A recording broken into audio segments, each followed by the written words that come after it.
Good morning. Good morning. I'm just making sure my cell phone was turned off. If you haven't turned it off, please remember to do so. Thank you. Welcome to Unity of Sun Lakes. I'm Dennis Hubert. She wrote here, say whatever you want to say, and that's the first time I read that. So I get to say whatever I want to say is I love Sun Lakes. I've been coming here for about 6 months now, and I really, really like it. A lot of friendly people. Can you hear me? Because I can't hear myself. Okay. Yes, a lot of friendly people. And Jeanne and I knew each other from Unity of Mesa, so it was kind of nice to come somewhere where I have friends already. You have to push the mic down. I knew that. Then it doesn't reach my face. That's the problem. That was loud. I apologize. I'll never do that again. So Unity is a positive, practical, progressive approach to spiritual growth, rooted in the teachings of Jesus and the power of affirmative prayer and positive thinking. You might say that is Unity in a nutshell, affirmative prayer and positive thinking. So here at Unity Church of Sun Lakes, we honor the universal truths in all religions and help people discover their life and live their spiritual potential and purpose. You can tell I haven't read this at all, and I apologize again for that. I'll never do that again either. We are an open-minded, accepting spiritual community that honors all loving paths to God. Today we want to thank Diane Cooper for the flowers. Thank you, Diane. It's Diane. She must be here because she brought the flowers. Hi, Diane. Thank you. Flowers symbolize the presence in lieu of candles. We're not allowed to have candles in here, so we have flowers instead. And next, we have our opening song led by Annie Moscow, and I have something about her too to tell you guys. She's a singer-songwriter, currently in the studio working on a new collection of songs of awakening written during the COVID years. It will be out in 2023, and she will be playing a few of those songs today for us. Let's welcome our friend Annie.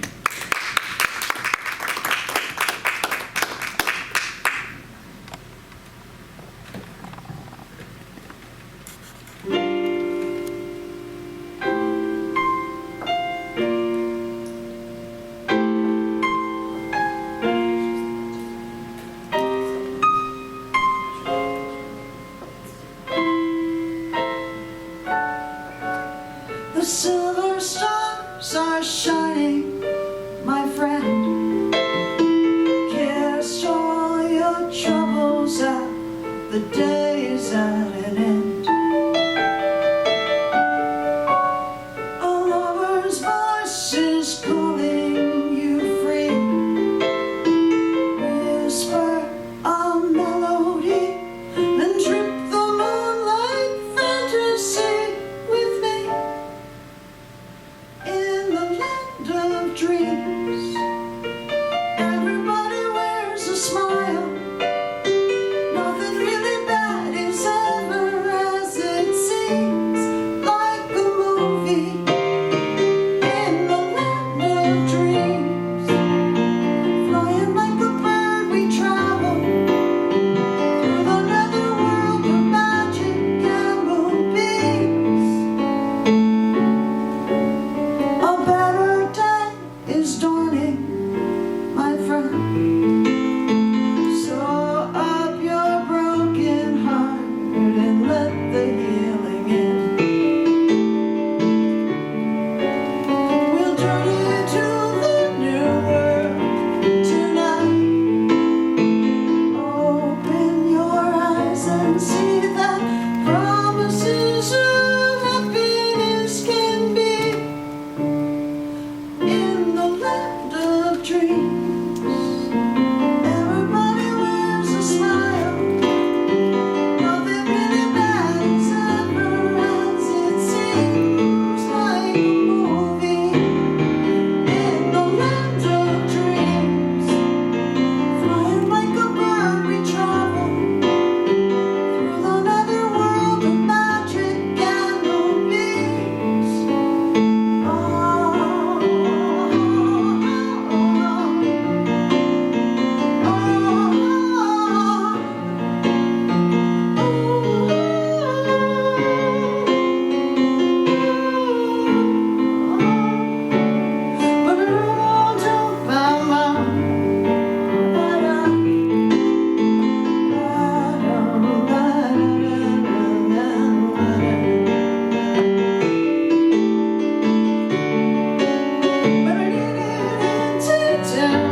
dreams. Everybody wears a smile. Nothing really bad is ever as it seems. Like a movie in the land of dreams. Flying like a bird we travel through another world of magic and moonbeams. I will meet you in the land of dreams.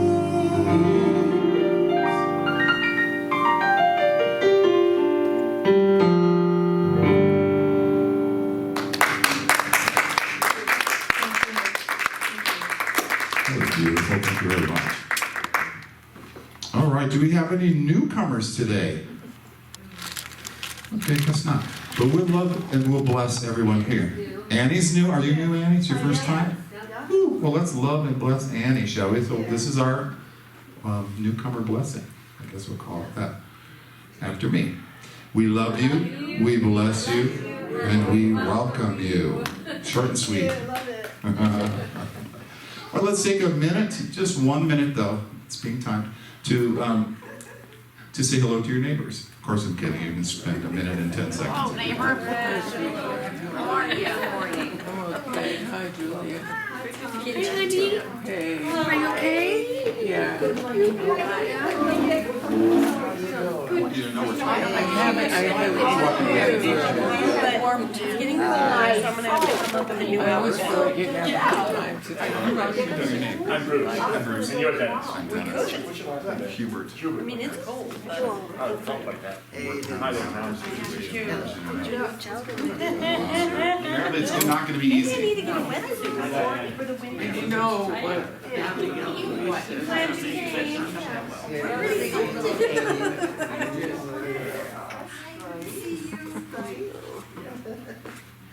We've got lots of. Now, we'd like to welcome Reverend Jeanne up. She's talking. We're going to welcome her up anyway to say our opening prayer.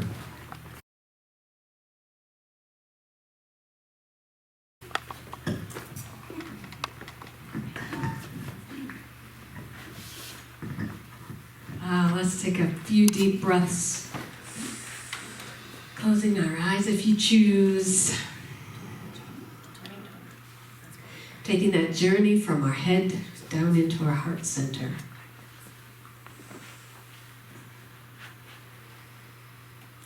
Knowing that there is only one presence and one power in the universe. God, the good, omnipotent. And that presence and that power is within each person in this place. And we get to acknowledge that. And know that in every single person here, there is that divine presence. That divine principle of all good. And so today we get to play. We bless the music by Annie. We just kind of absorb all of that creativity within ourselves. And we acknowledge the creativity within our own being. And we can stand in awe of that creativity within ourselves and in awe of each individual here. We're so blessed by the beautiful weather we're experiencing today. Thank you so much, God, for all the flowers and green, and the temperature is perfect. We bless the message that's going to go out today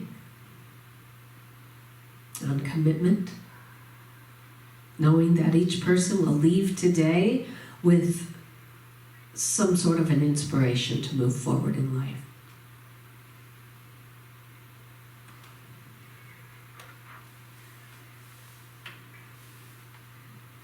And so we just see ourselves surrounded by light and love, and know that anyone that comes in contact with us today is also going to feel that light and love. God bless. And we also bless those who can't be with us today, knowing that they are whole, healed, complete, just as they are. And for all of these things we say, and so it is. Amen. Thank you. All right, we'd like to invite Reverend Julia Norton up to do the daily word. Thank you, Reverend Julia.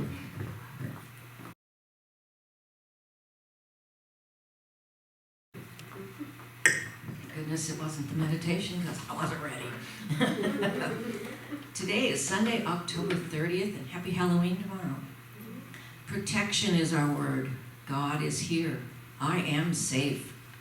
Once in a while, I enjoy doing things that frighten me. Sharing ghost stories around a campfire, watching a spooky movie, even savoring the uneasy feeling just before thundering down the first hill of a roller coaster. All of these things can feel scary, even though I know I'm in no real danger. If I begin to feel unsafe in any situation, I remember that right where I am, God is. Breathing out, I release tension. My body relaxes, fearful thoughts begin to dissolve. Breathing in, I think more clearly. Slowly, I regain renewed strength and peace of mind. My confidence returns as I remember that nothing in this world can prevail against the strength, the wisdom, and the love of God. And from Psalms 23:4, even though I walk through the darkest valley, I fear no evil, for you are with me. Your rod and your staff, they comfort me. And so it is. Thank you. Now we have another song by Annie to lead us into meditation.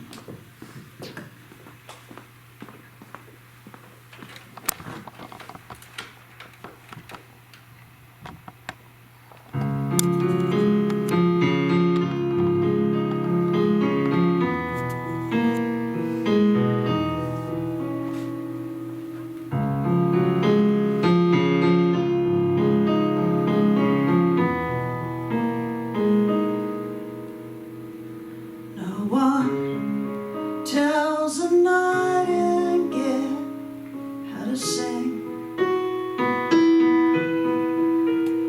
No one tells an eagle how to fly. No one tells a river where to run. Why do I? Why do I? No one tells a flower when to bloom. No one has to tame the moon to light up the night sky. No one has to tell a mountain just be a mountain. Why do I? Why do I?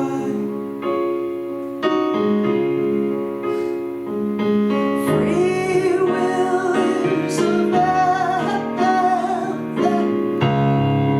runs in circles. It runs in circles and taunts me like a wayward muse. Free will is a bell that runs in circles. I see through your ruse.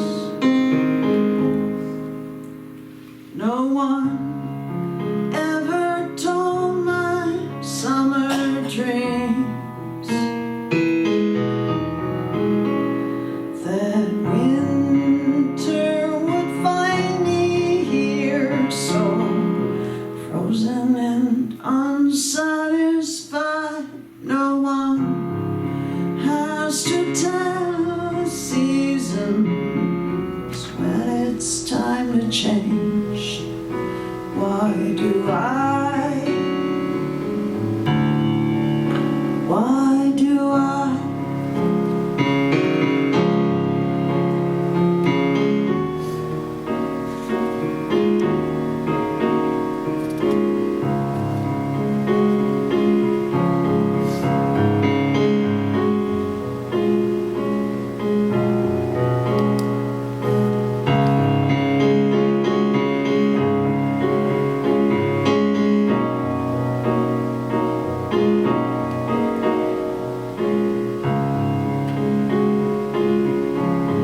do I? Why do I? Why do I? Why do I? Why do I?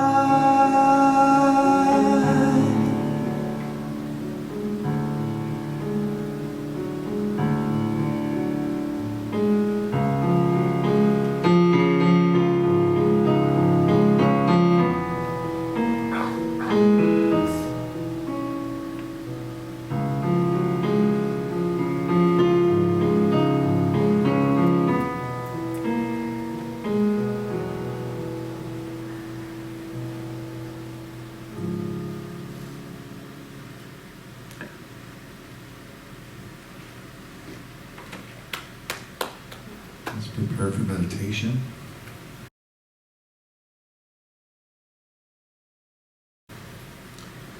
To get comfortable in your chairs, I invite you to put both feet on the floor. Remove anything from your laps. Close your eyes if you feel comfortable. If not, you can lower your gaze or soften your focus, whatever you're comfortable with. Let's take a nice deep breath. Let it out slowly. And another nice deep breath. And as we let the breath out, let's focus on our heart space. Now let's imagine a glowing ball of white light emanating from our hearts, the source of life that lives within us, that moves us,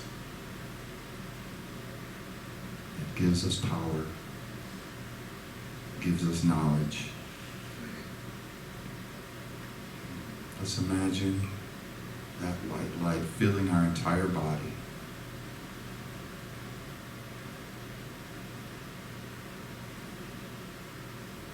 Bringing wholeness, bringing life, bringing peace.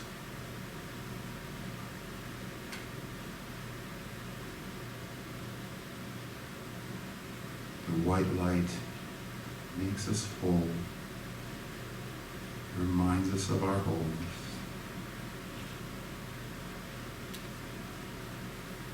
Removes the shadows.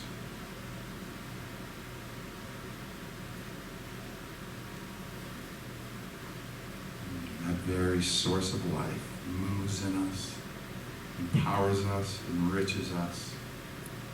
Let's feel that right now. Let's take a few minutes just to feel that power running through us.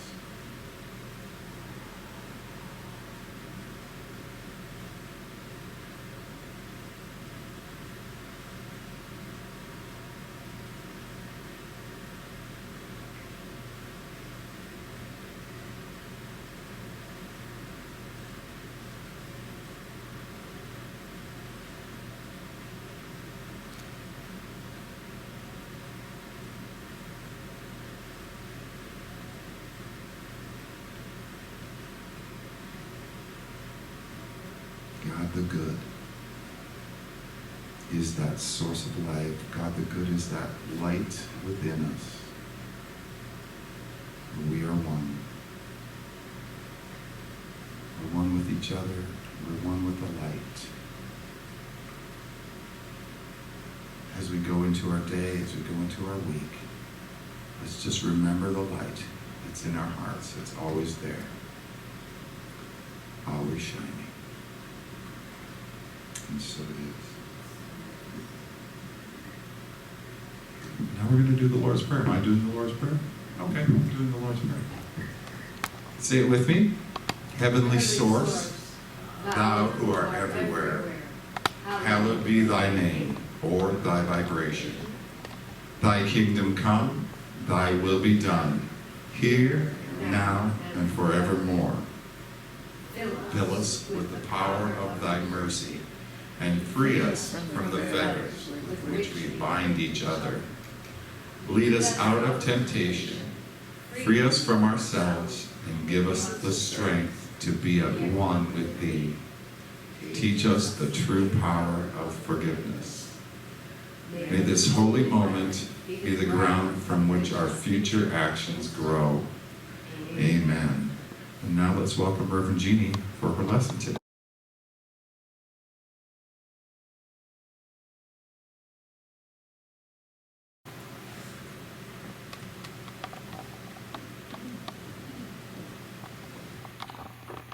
Hi. Hi.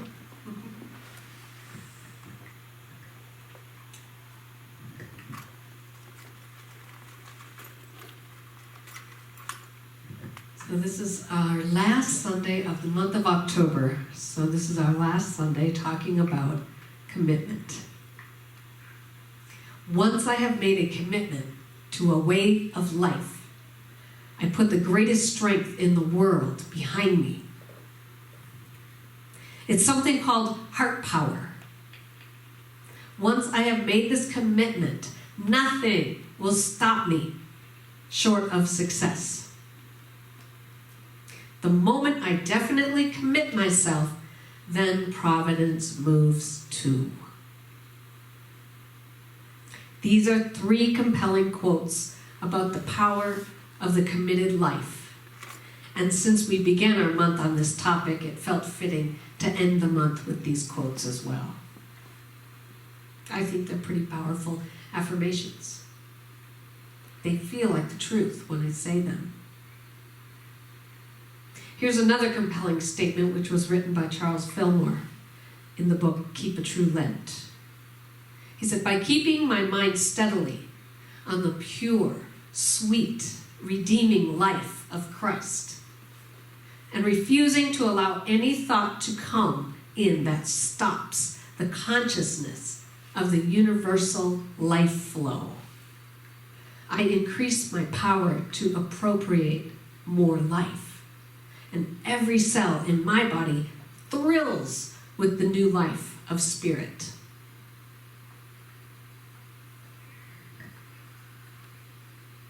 And another one, the power of commitment taps into the very source of our being. And when we consciously tap into the very source of our being, we have tapped into the source of life itself. Precisely as our way shower Jesus did. So that's our premise this morning. And it's so exciting that I want to say it one more time, okay? So wake up. The power of commitment taps into the very source of our being. And when we consciously tap into the very source of our being, we have tapped into the source of life itself. Precisely as our way shower Jesus did. And when we tap into the source of life itself, by tapping into the source of our being, we call forth miracles.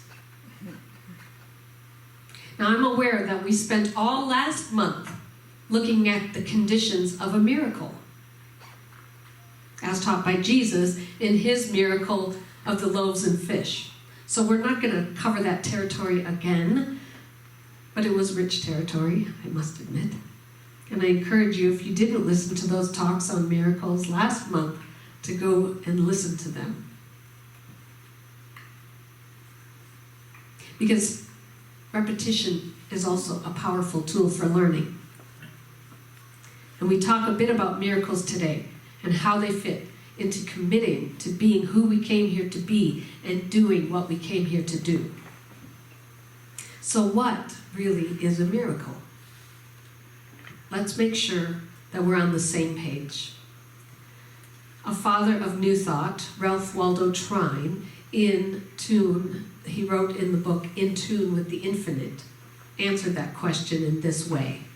For what, let us ask, is a miracle? Is it something supernatural? It is supernatural only in the sense of being above the natural. or rather above that which is natural to man in his ordinary state. A miracle is nothing more or less than this.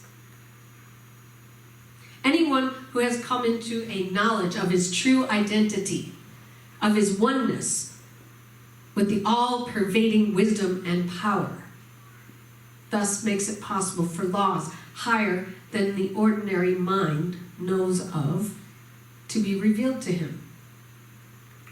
These laws he makes use of.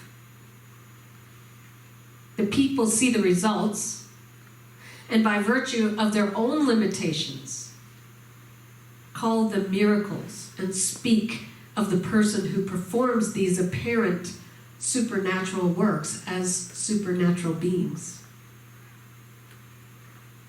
So here's an example in concrete terms. A young nun who worked for a local home health care agency was out making her rounds when she ran out of gas. Fortunately for her, there was a gas station just 1 block away. She walked to the station to hopefully borrow a can with enough gas to start the car, and then she'd drive back to the station and fill it up. The attendant regretfully told her that the only gas can that he owned had just been loaned out, but if she would care to wait, he was sure it would be back shortly. Since the nun was on the way to see a patient, she decided not to wait, and she walked back to her car to see if she had something that she could fill with gas and carry it back to the car. As she was rummaging through her trunk, she spotted a bedpan and she was going to take to the patient. Always resourceful, she carried it back to the station and she filled it with gasoline. Then she carried it back to her car. As she was pouring the gas from the bedpan into her gas tank, another car slowly pulled up next to her, and the 2 men in it watched her with their eyes wide open. One of them turned to the other and said, "I know it's said that Jesus performed miracles like turning water into wine. But if that car starts, I'll become a believer for the rest of my life."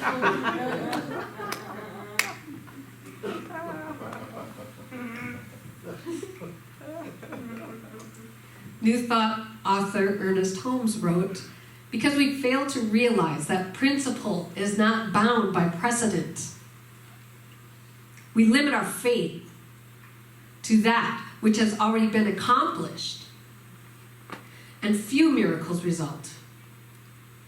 When faith finds its proper place under divine law, there are no limitations. And what we call miraculous results follow." Or in the words of The Power of Commitment by Douglas Yeaman and Noel McGinnis, miracles are always available to us when we commit ourselves to reorder our perceptions in a radically different way. So it could be said that a miracle is the changing of our consciousness from the thought of impossibility to the attitude that all things are possible. So I could go on and on defining and theorizing about miracles, but that's not where I want us to spend our time today. I want us to spend our time together this morning catching the joy and the exuberance and the excitement when we stand in miracles by giving you some examples. One of them from science, scientific evidence of a miracle. In the early 1970s, Carol Simonton, a radiation oncologist at Travis Air Force Base in Texas, became frustrated when malignant tumors regrew in many of his patients where earlier ones had been successfully eliminated via radiation therapy. Since curing their cancer didn't work, he felt that these patients required something additional to conventional medical treatments. Suspecting that the reoccurrence of tumors had a psychological basis, he developed a therapy involving deep relaxation and mental imagery. Along with other exercises, his patients vividly and repeatedly visualized their white blood cells performing successful search and destroy missions against cancerous tissue. The survival rate of cancer patients who participated in Simonton's visualization therapy was significantly greater than among patients who received only conventional treatment. However, the medical community was not ready to reorder its perception of reality. It dismissed this work, and it was left to be buried in obscurity.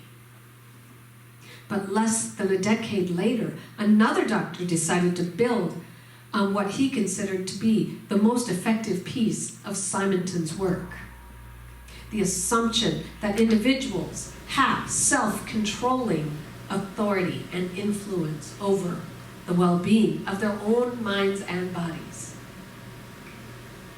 And he did this work with 36 children who had been diagnosed with terminal illness, cancer, leukemia, or another incurable disease. Each of the children had been sent home to die with 6 months or less. You may have heard of this doctor. His name was Gerald Jampolsky, Yep. who is a psychiatrist. At that time, was a director of the Center for Attitudinal Healing in Tiburon, California. He enlisted each of the children in a commitment to deeply examine the question of who was in charge of their lives. Were they in charge of their minds and their bodies? Or were their doctors in charge? Who, in other words, had ultimate authority over the state of their being? Now, before I continue talking about this experience, I want to know who remembers the 3 things that we said last week. That passing the point of no return with your commitment will do. Meaning you are fully, totally, and completely in. So it's going to help you stop your fear. It's going to help you laser focus your efforts. And it will have you take full responsibility for yourself and for your experience. And from the metaphysical perspective, we know that this kind of commitment of mind and heart and body to a certain direction then directs the law of God. And that's why providence moves. That's why miracles occur. Nothing supernatural about it. That's the way it works. So back to the study. Jampolsky challenged the children to accept individual responsibility for their disease, to become aware of how they had participated in the creation of their terminal condition by surrendering authority for their own well-being to their parents and then to their doctors. By working with him, the children came to realize how they had abandoned responsibility for their own lives by assuming that their parents and their doctors knew more than they did about their own bodies. Knew more about whether they should live or die. So with Jampolsky's guidance, the children replaced the assumptions that they were victims of life with the assumption that they were in charge of their lives. He had them explore the proposition that they were engaged in the process of co-creation with their own creator and were capable of generating whatever outcome they wanted for their lives, despite the fact that the doctors had pronounced those lives to be almost over. Having acknowledged a higher power, they used commitment to draw upon that power. Jampolsky helped children comprehend that their will to live could affect the course of their illness. The children came to realize that just as they had made up their minds that they were going to die by relying on the authority of others, they could now make up their minds to live by reclaiming authority over their own well-being.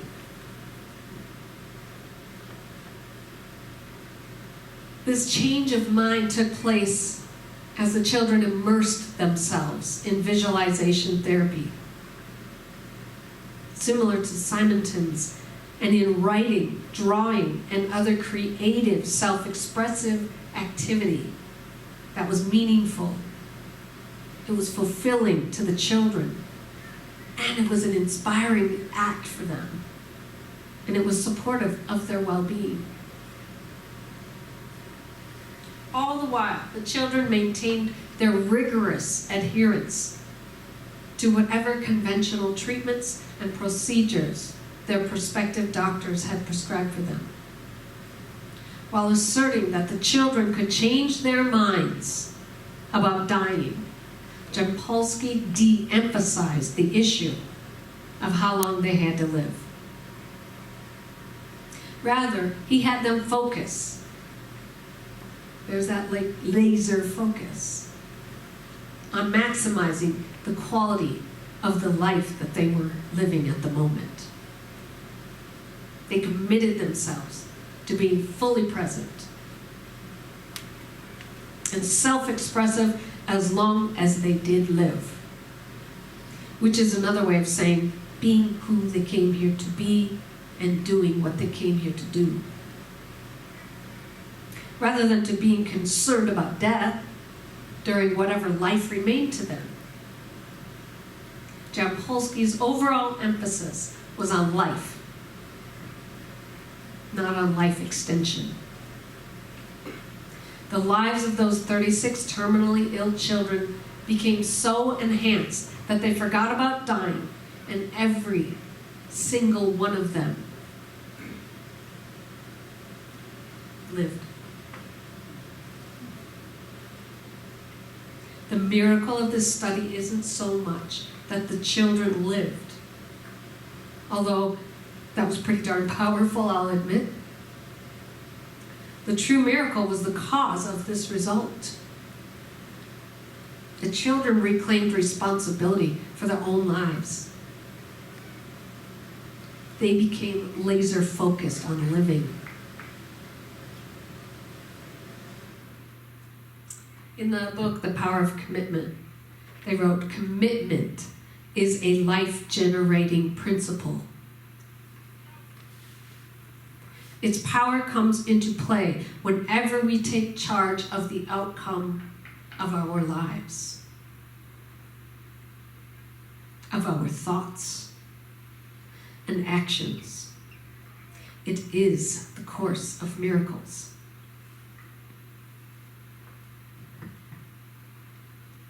So here's another evidence of a miracle. It's a personal story from a friend of ours that we knew. She was driving her car in the middle of downtown Phoenix, visiting a patient of hers. She didn't know where she was, and her tire blew out on her car. And it wasn't a neighborhood that she felt safe in. So all of a sudden she saw 4 men coming towards her, and they did not look friendly, and she got the fear of God in her. She was scared. She knew she was doomed, and she knew something bad was going to happen. And as they approached her, she suddenly surrounded them in light, surrounded herself in love and in light in that moment, She thought of the love that she has for her daughters. And she was immersed in love, laser focused. And when they approached the car, she got out with full confidence and said, "Would you please help me? I just blew a tire." And they did. They helped her. And when she drove away, she was so filled with love and light, she knew that was a miracle to her. So now I have another miracle. I've asked Amy to share it. Do you remember what the miracle was? We share it? Yes. Okay, so the story was we were going to go horseback riding with my girlfriend who had recently moved to the valley, and we did go horseback riding, and we got a little comfortable and got out of the trot and started getting into a gallop, and my girlfriend's horse felt her fear and bucked her off while her foot was stuck in the holster, and it drug her a little ways through some jumping cactus, and she finally was able to free her leg from the stirrup, which had kind of given her a snake twist, sort of an injury on her leg. So she instantly threw up, because we didn't know the cactus had a poisonous effect. And she didn't want to tell her parents what had happened because, she was just kind of visiting. And she had no insurance set up for that. And we all knew we couldn't really afford to have her go to the hospital. So we called our friend, Jeanne, who was spiritual and knew about naturopathic help, and told us arnica oil stat on the wound so that the bruising and the healing can start. And then she just instructed us to pray over her and do what we could to heal her in that way. And we had no other means. We really had no other choice but to gather around her. Another friend of ours held hands, felt the white light, prayed for her healing. Jeanne had just bought a little shaman maraca shaker, and she just introduced a healing thing on the fly, and in 2 days our friend was already walking and fine. So we considered that to be some sort of a miracle. And it was really because we had no other choice, and we believed that through our love of her and the faith that she would be cared for, she would, and she was. And I'll never forget that. And we have one more example that I've asked Betty to share. I have a grandson who's now 36 years old. He is a professional musician, and of course the pandemic canceled his musical life at that point for the most part. And he had been struggling. He said, there has to be a place here somewhere in the world of music for me because this is where I want to be. And he really was very productive about his writing and so forth. So he finally pulled away from all the people he was leaning on and said, I'm going to do this. And he got involved with an NFT group of people. He had always wanted to travel. They pay for his travels. This coming week he's going to London on business with all expenses paid. And this has become I consider a very miraculous thing for him, but he did make a commitment. He made the commitment that he was going to stick with this, and boy, is he determined. So he's getting wonderful, wonderful results, and we're all so happy. Thank you, Betty.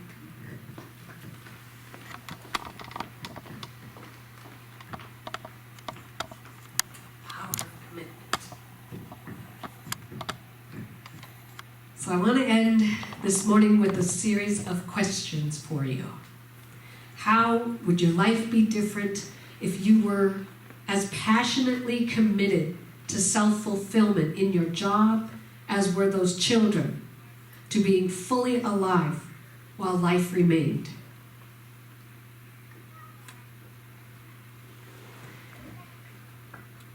How would your life be different if you approached your relationships with similar commitment? Engaging others at the leading edge of their lives from the leading edge of your own. How would your life be different if you engaged the power of commitment to be who you came here to be and to do what you came here to do? How would your life be different? I believe it would be a living miracle. Because remember, the power of commitment taps into the very source of our being. And when we consciously tap into the very source of our being, we have tapped into the very source of life itself, which is when miracles occur. And I also know that it is easy to slip into our old patterns and forget that we actually made a commitment. We don't do it on purpose. But soon we find we're not living our commitments, and we just simply forget. Like author Howard Thurman wrote in his book, For the Inward Journey. And as I read this, I'd like it if you could close your eyes. And I want you to think about a recent or a past commitment that you made. Something that you were fully committed to. Despite the dullness and barrenness of the days that pass, if I search with due diligence, I can always find a deposit left by some former radiance. But I had forgotten. At the time, it was full-orbed, glorious, and resplendent. I was sure that I would never forget.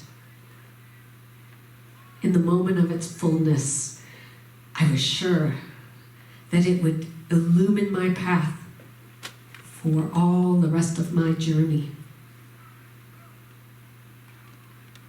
I had forgotten how easy it is to forget.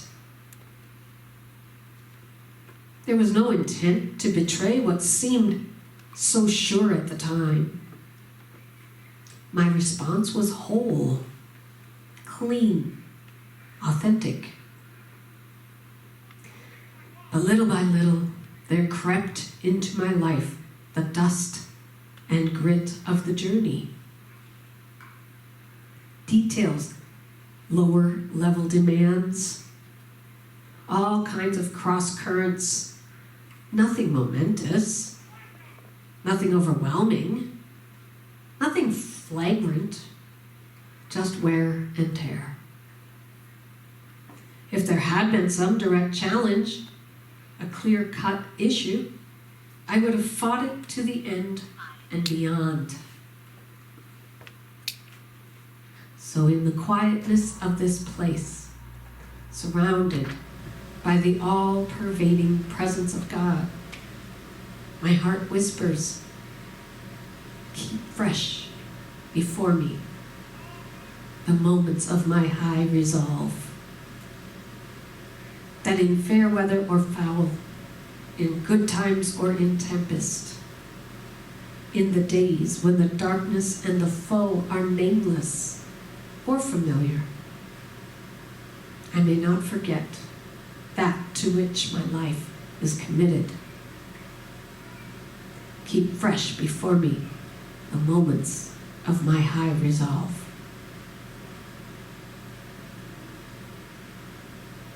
Taking a deep breath.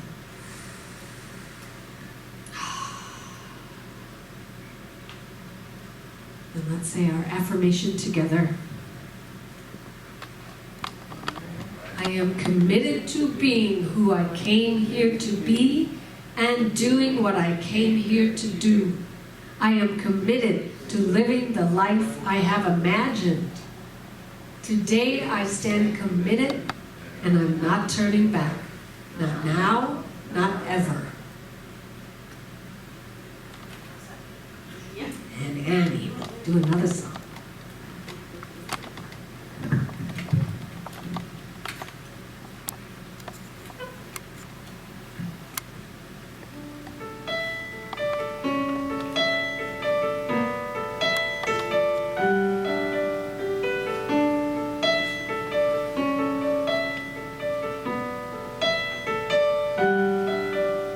I woke up early morning with a song inside my head. Then I heard a voice inside me say, "Hey, get up and write this down." I felt a little smile come on as I stumbled back to bed. Good morning, I've got you now. I caught pieces of an open dream, scattered remnants from a long ago forgotten memory.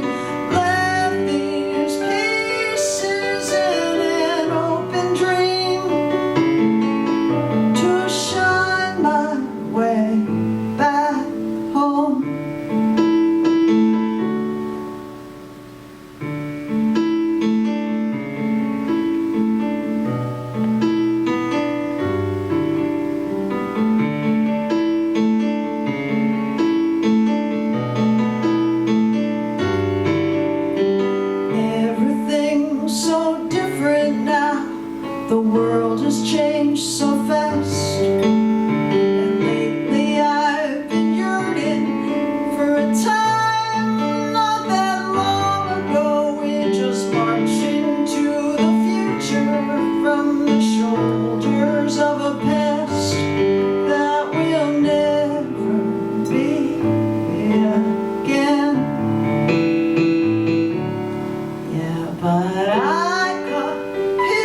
That was beautiful. Ooh. All right, now it is time for our offering.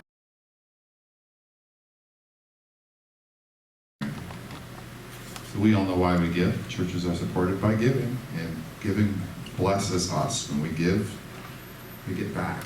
So let's say our offering blessing together. Divine love, as me, blesses and multiplies all that I am, all that I have, and all that I circulate. I am so blessed. Thank you, God. Let's sing our song, I Am So Blessed, together.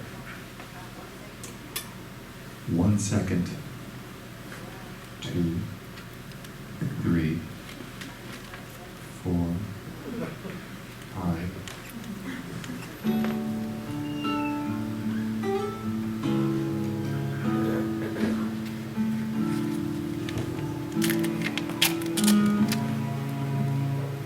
I am so blessed. I am so blessed. I am so grateful for all that I am. I am so blessed. I am so blessed. I am so grateful. I am so blessed. I am so blessed. I am so blessed. I am so grateful for all that I give. I am so blessed. I am so blessed. I am so grateful. I am so blessed. All that I have is I that. am so blessed. I am so blessed. I am so grateful for all that I have. I am so blessed. I am so blessed. I am so grateful. I am so blessed. I am so grateful. I am so blessed. Thank you. And now let's say our offering of gratitude. We give thanks for these many, many blessings of today, and know they are but a symbol of the inexhaustible substance of the universe. Give thanks that 10 times this much or more is now on its way to me and quickly manifests in perfect ways. Amen. And so it is. That says announcements. Okay, prayer partner today. Do we have a prayer partner today? Would anyone like to be a prayer partner today? I'll do it if anyone else doesn't. So I'll be back in the corner. So we need volunteers for December and November, December, and over there we have sign-up sheets. So please see what you can help us with. We would really appreciate it. And now we'd like an explorer's report by Betty. Yes, we are going to go on November the 11th to the Heard Museum. So far, we have 3 people on the list. That's enough. But we'd love to have some more people. This will be a really fun time. Even if you've already been to the Heard Museum, it's going to be fun to go with this group, because we're going to have a good time and have lunch also. If you want to take advantage of the 2 free admissions that are available, you have to have a library card and go to the library and pick up the little paper that says you may have 2 free admissions. Give it to the person at the desk. They keep track of that. You're only allowed to do that twice a month. So if you would like to save your $17, go to the library and sign up for free admission. But if you are wanting to go, please sign up today, because I will be sending out a letter this week only to the people who sign up. So sign up there. Which library, Betty? What?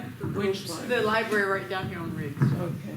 Maricopa County. Do you think any of the library will do that, or you were saying what kind of library it is? Library card? Yeah. I just, oh, what'd you say? Betty, was that any library? It's the Maricopa County Library The right down Rosen here. I Library. think it's probably any, but I haven't been to the other libraries, so I'm Okay. not sure. But I've been to this one, and it's right there in a big display. You can't miss it when you come in the door. Okay, Yeah. thank Yeah, you. there's a bunch. All right. Okay. Okay, now Reverend Jeannie's going to talk about Christmas and the time of Sunday service change. We're gonna have this poll open for another week because not everyone has responded yet. So Where is it? I want to respond. I emailed it out last week. Ooh, you'll find it in your email. ooh. Read your email. From last week, apparently. Okay. So that was both this whether we're changing the service, and we're both waiting. We're waiting for The everyone to decision answer about both of those Christmas, before we yes. decide. Yes, Christmas and whether the service changes. Yep. Okay. So we're going to be doing a Christmas choir. Yay! It's going to be fun. So if you want to be in the Christmas choir, we have a sign-up sheet over there. I'll be leading that. Dennis. Okay. Yes. Are you going to be reading music that nobody knows, or are you going to be saying Christmas carols? What are you doing? You know, that's a really good question. I like it. I'll take that into consideration. No, so I have plans for at least one Christmas carol that I have a nice arrangement of. I have written a song, but we don't need to do that. I'm certainly glad. I'd probably just do songs we all know, so that way we don't have to work new songs. But I think 3 songs. Yeah. Right? So I know one for sure that I have in my mind. I think you guys will like it. Yeah, I sang it with Jeannie and Amy And Barb. and Barb. It's really beautiful. Well, I'm just, no, I already sang it with you. That's what all they're saying. Gotcha. And they liked it, so it must be Yeah. good. So we're going to be having Thanksgiving and Christmas potluck parties at Kate and Maria's, November 20th after service, December 17th at 4 p.m. There's a sign-up sheet over on the table for potluck and what you'd like to bring.